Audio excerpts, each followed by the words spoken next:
So another question that we've seen before is, how do you tell engaging stories? Really, how do we engage your audience? Well, we talked about conversation recently, but there are other ways to make stories engaging, and Misako will take us into that one. I always believe in a different culture and different background, we all have something relatable. That is our emotions. Angry, happy, sad, or over enthusiastic like me. Someone knows like those people, something emotionally, the situation in any interesting exotic stories, but there are still emotions we can relate to. Someone take adventure and excitement and what's going on, anxiety, happiness, joy, that we can relate to. That is one element, in a strong element in storytelling, is that we can relate to our audience and our stories. When we start telling about our emotions, how we felt, and audience emotionally connects to us, and they start thinking about, okay, what would I think this way? And what would I think this situation? So my answer is always tell a story with the your emotions in it, so the audience can recognize how we felt, means how we were, and they can relate to us. Relatability is the most important element to tell an engaging story. That's my take. So what do you think, Tim? Absolutely. In fact, one of my favorite speakers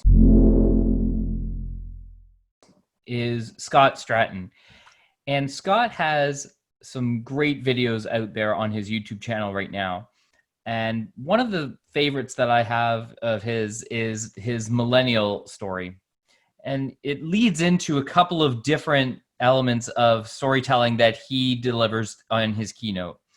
So he, just on the theme of what you were talking about, Misako, from a relatability perspective, I relate to Scott because he's right in the same age as I am.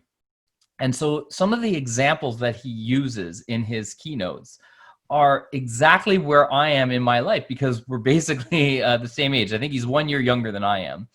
But he uses examples from our childhood. And one of the great examples that he uses in his storytelling, talking about the differences between millennials and us in Gen X from a Spotify perspective and a playlist perspective. He talks about how millennials get upset when the internet is down and how they can't stream on their Spotify account. And he recalls the time of how we used to make a Spotify list. We would use our tape recorders and use the play, record, pause buttons to make a mixed tape. And of course, he goes through the entire gamut of what it used to be like when we were listening to our favorite radio station and the tape, the song came on, and then we released the tape so that it would actually record on the tape itself.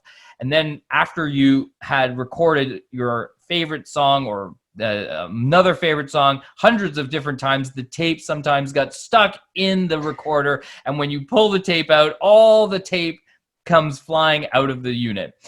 And this is so relatable because that happened to me. And if it didn't happen to you personally, you know somebody in that age group where it has happened to them before.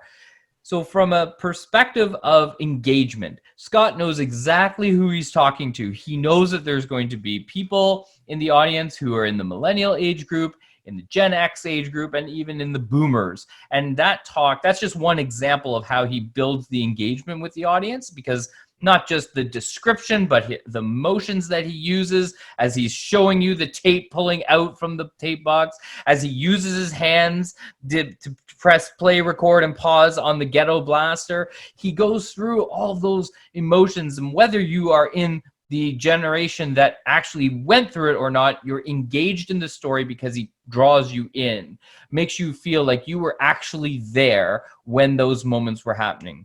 So it just goes to show you that this relatability is very key.